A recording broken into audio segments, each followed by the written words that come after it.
Good afternoon and welcome back to another ironic introduction to another video. Today, Kabam launched information about next month's side event, so as always, I'll be doing my June review and July forecasting. That said, there will be timestamps in the description if you want to skip the review process, as well as the read aloud and just jump to my first impressions and thoughts. But that said, let's dive right in. So, June had probably one of the worst side events that kind of existed in the game. It's just something I really hate. All of the Labs events. My previous experience with Labs was Sinister Labs, and that was a month where I actually dropped down a difficulty because it was just so frustrating with the RNG and not being able to prepare for your pads, etc. It's just one of the things I absolutely hate. Now this month, once you get accustomed to a path, it does get easier because it's almost the same nodes every time, almost the same fights, and it's just a boss fight that you kind of have like a relative discrepancy in that you just kind of got to get accustomed to. But still, by far, one of my least favorite events. I think the reward structure was solid. I am one of those people who advocated for Hotel Modoc rewards actually being on the better end of uncollected side events we've had, even though I felt like the event difficulty itself was overtuned. That said, July's looking pretty good, so we have Venture into the Great White North to find the elusive Sasquatch in Northern Expeditions. Summoners, we are hot on the trail of the elusive beast known as Sasquatch. Embark on expeditions to find the legendary cryptid and find valuable rewards along the way. Expeditions dans le Grand Nord. Sorry for the terrible pronunciation. The wilderness of Canada is vast and the tundra is cold and unforgiving, but full of hidden treasures. Join Guardian on a series of 4 quests that will feature no quest completion or exploration rewards. All of the rewards for these expeditions are located on the paths. This means that you can focus your time and energy on the rewards that are most valuable to you.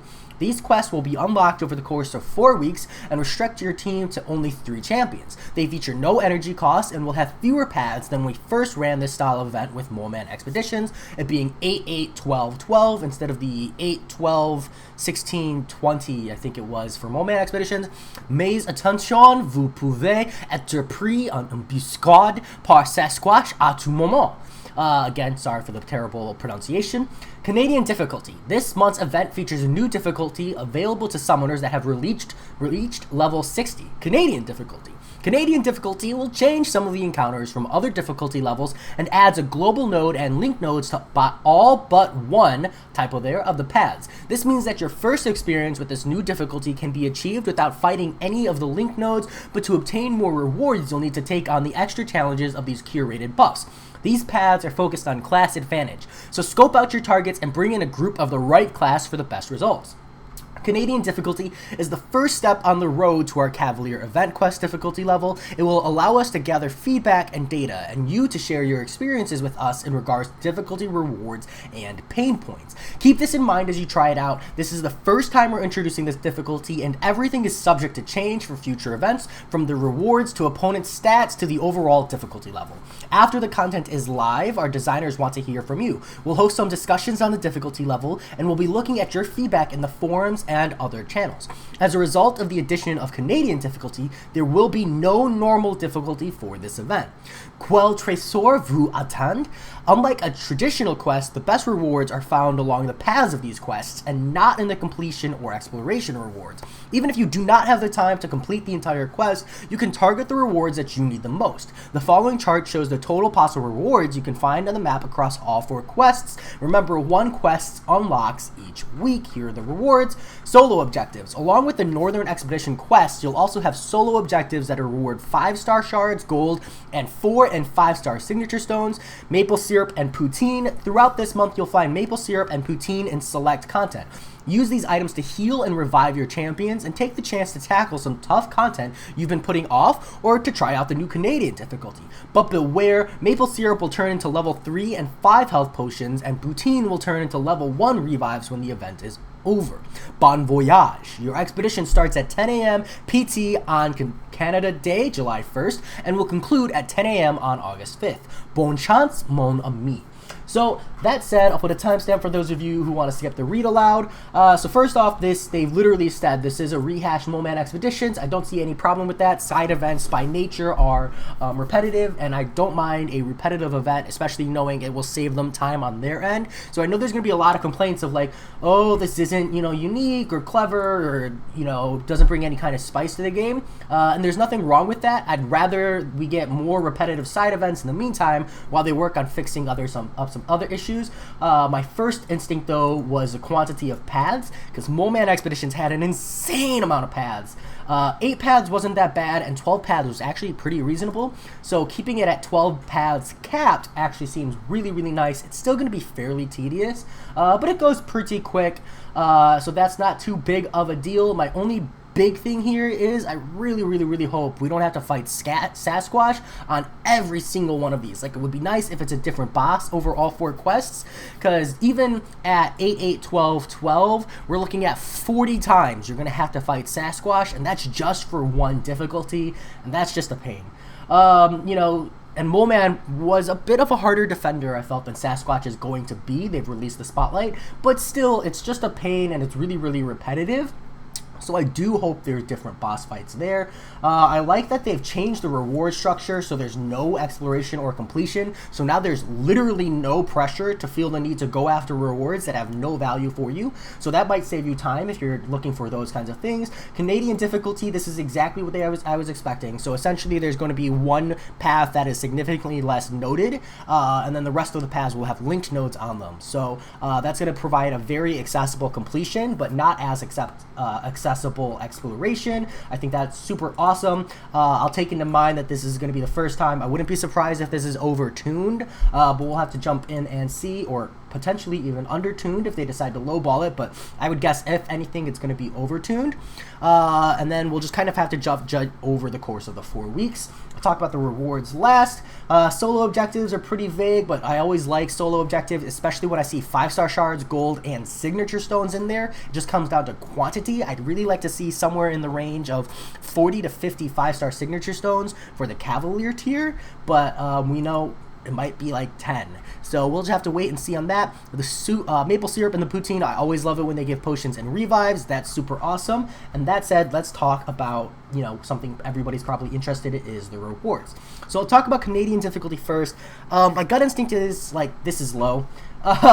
Even for a side event, the problem with judging this is it comes down to how much they give us in the regular monthly event as well. Because 2,500 for a side event seems low, and it relatively is. But if they give us an additional 5,000 or 7,500 in the main monthly event, then you're looking at a full 6-star every month, or pretty damn close, especially when you couple that with the epic difficulty.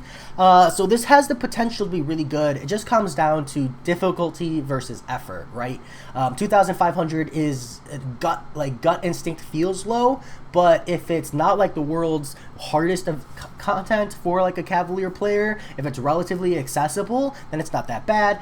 15,000 5-star shards is a solid amount. That's a full featured crystal. It's not that big of a bump over the epic difficulty, which seems weird, and kind of a trade-off here is we are getting 6% of a tier 5 class catalyst in the form of 3 2%ers. Already, I think that's low, but again, that comes down to how many of these we're getting in the monthly event as well. So if this is 6%, and we're getting an additional 10% in the monthly event, that is 16%. That's a lot of tier 5 class catalysts that we haven't had access to before, and if epic difficulty has shown anything, we should expect inflation over time. So while I gut instinct think 6% is really, really low, if this scales up over time, I don't have as much of a problem with that, right? It's just kind of a slower push on the 6-star rotation in for the 6-star meta. Tier 5 basic, it's double the quantity, and tier 2 alpha, it's notably just one more tier 2 alpha, which I think is really, really strange. This brings me into kind of the segue here of the epic difficulty rewards essentially being scaled down.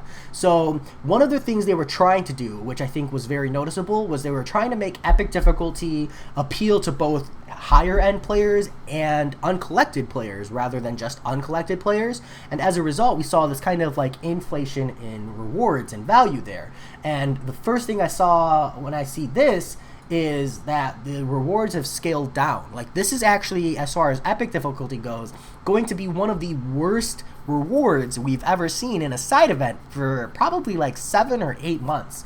It's relatively similar in the form of 5-star shards, but it returns to the standard 10% tier 5 basic and like a 1 tier 2 alpha. I mean, just like this month alone, we've got 2 tier 2 alphas for Cavalier plus 2 tier 2 alphas for Epic, so that's 4 tier 2 alphas accessible, and there's only 1 here in the Epic difficulty. So just like, while I feel like the Canadian difficulty isn't that bad except for the tier 5 basic and tier 2 alpha quantity, I definitely feel like the overall summation here is worse.